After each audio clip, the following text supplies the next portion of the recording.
nashimwe. Yesu nashimwe bakundwa bene data dusangiye urugendo rwo kuja mu ijuru.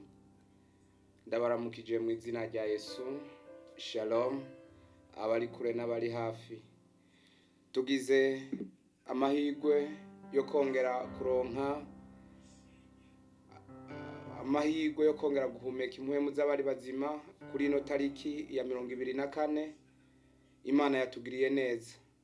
Suko twari beza gusumba abandi, suko twasumbye kugoroka abandi, si ibikorwa byiza twakoze, ariko n'ubuntu Imana yatugiriye. Beshi barakuwe mu mubiri, ariko tweho turacari bazima. None rero ushobora gushima uko biri kose. Ushobora kubona umengo nta byo gushima bihari, ariko uwo kujana mu mahopitali atandukanye yo kwisi kugira ngo bikunde ubone abaryamyeyo ingene bangana, ingene bariko bahemera mu byuma babongerereza impwemu, ugacuraba n'amafagitire bariko barabaha, ucubona neza yuko nawe ibyo gushima yuko bihari. Imana yacu nihabwa icubahiro. None rero ndaebuka ijambo ry'Imana uko ritubwira, tuza kubona Yesu ingene igihe yarakiri ngaha mu isi muri misiyo yiwe yo gucungura umuntu. Baramutembereje abigishwa biwe n'abandi bashizwe hejuru, baramwereka ingene ibisagara byubatswe, arabona abashonje, arabona n'abahaze, arabona abaguwe neza, arabona n'abaguwe nabi, maze arababwira ijambo imbere yuko atandukana nabo. Iri jambo tugiye gusangira ni jewe Hakizimana Veas Apotre, ndi umukozi w'Imana mu ishengero rya CCCR mu Burundi. Imana ibahezagire cyane. None rero reka dusangire umurongo w'ijambo ry'Imana ngaha muri iki gitabo canditswe na Luka, umwe mu bagendanye na Yesu, igice ca 21 uyu murongo wa 19. Uravuga ngo ukwihangana kwanyu niko kuzotuma mukiza ubugingo bwanyu. Imana yacu nihabwa icubahiro. Yesu bariko baramubwira ibibazo bariko barahurirana navyo kwisi, bariko baramubwira ivyo bariko barabona kwisi, bariko baramubwira ingene inzara ibabaza, bariko baramubwira ingene ubukene bubabaza, bariko baramubwira ingene ibigeragezo byo ngaha mu isi bibabaza. Yesu arababwira ngo ukwihangana kwanyu niko kuzotuma mukiza ubugingo bwanyu. None rero iri jambo tugiye gusangira, reka ndakubwire ngo byose birashoboka, ikinanira abantu no kwihangana. Byose birashoboka, ikinanira abantu no kwihangana. Yesu yararavye abona abantu ibyo bazohura navyo ngaha muri iyi si ni byinshi, kandi batagize ukwihangana ntibashobora kubinesha. Iyo umuntu yabuze ukwihangana biba bimugoye cyane. Nero Yesu arabaha iri jambo ati ukwihangana kwanyu niko kuzotuma mukiza ubugingo bwanyu.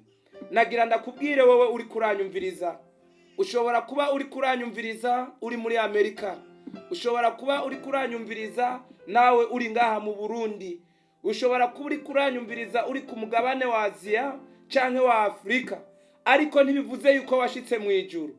Ibikugerageza biracariho, kandi nibiza bikurusha muri buno buzima tubayemwo biracariho.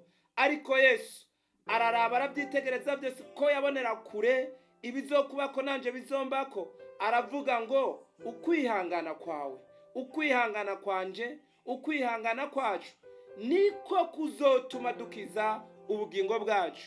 Nagira ndakubwira ibintu bine byerekana umuntu atagira ukwihangana muri ino si tubayemwo, itatworohereza, itatugirira impuhwe, itatubabariye na gatoyi. Umva, bene uyu muntu arangwa n'ibi bintu bine. Umuntu atagira ukwihangana agira amagambo menshi, agira amajambo menshi. Iyo ahuye n'ikigaragazo naho kiba gito, aba yumva yuko inshuti yiwe, umugenzi wiwe, uwo bakorana yo kumva ikigeragezo ariko aracamwo icarico. uwo n'umuntu atagira ukwihangana. Ikigira kabiri, umuntu atagira ukwihangana atwagwa n'ibyo ari byo byose. Nagira ndababwira ikintu kimwe, umwigeme atagira ukwihangana uzoza gusanga icyo ahuye n'abasore b'ibyigenze abajanye nabo, ahuye n'imboregwa abajanye nabo, kubera ko atagira ukwihangana. Icambere araraba mu mufuko akabona nta mafaranga afise. Ubuhoho ibintu byarahindutse, abigeme benshi babana n'abavyeyi babo, banyina wabo na bapapa wabo. Uyu munsi usanga umwigeme yipangiye hariya muri quartier, akamenya ingene yigaburira, akamenya n'ingene yirihira inzu, ariko waza kuraba akazi akora ugaca usanga ntigashoboye kumurihira inzu canke kamugaburira.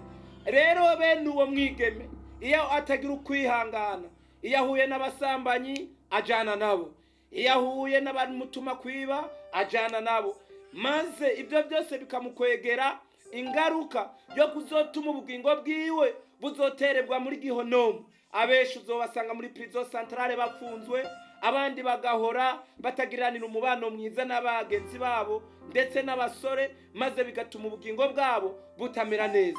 Nagira ndaguhamagare rero, wewe wa mwigeme nawe wa musore we, bishobora kuba biriko birakunanira kwihangana. Aho hanze birahari, muri iyi si tubayemwo birahari, bidusaba kwihangana.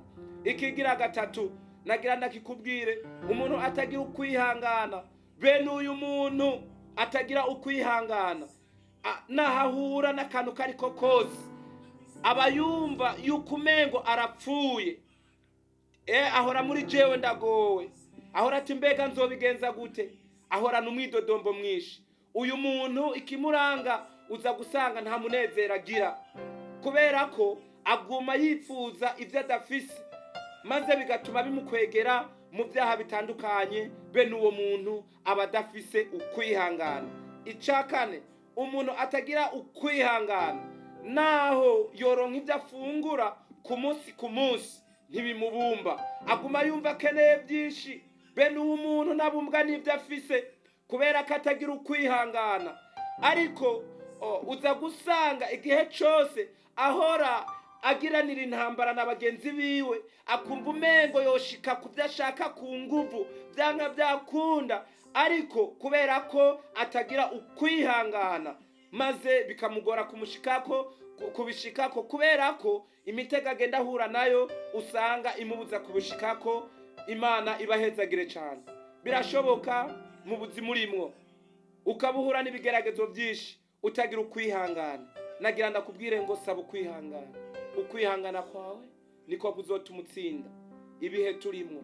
Abarundi ntawo bideha yuko uno munsi usanga abantu bariko baridodomba ngo ibitoro birabuze, ngo amahera y'agaciro yabuze, ngo ibintu n'ibindi ngo byaduza amabeyi. Ibi biradusaba ukwihangana. Hamwe tutagira ukwihangana, twosanga twavuze nabi igihugu cacu, twosanga twavuze nabi abaganza. Kandi ijambo ry'Imana ritubwira ngo dusenge abaganza n'abasizwe hejuru, kandi twongere duhezagira n'igihugu cacu, tugisengere tukivuge neza, kandi iryo ni itegeko ku Mana yacu.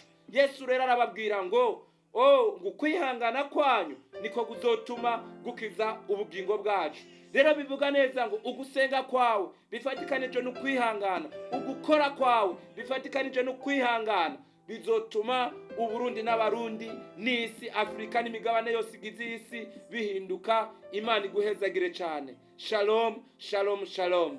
Data ndagushimiye ukugira neza kwawe, imbabazi zawe. Ndasenge y'umwigeme yabuze ukwihangana, uyu mupapa n'uyu mumama, umutama n'umutamakazi, ubongera ukwihangana. Abarundi benshi, abanyafrika benshi, n'abandi bose ku migabane y'isi biriko biragora ukwihangana, bariko baradukurikirana muri kano kanya, ubongera ukwihangana.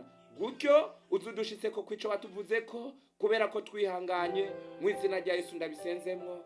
Amen. Shalom, shalom.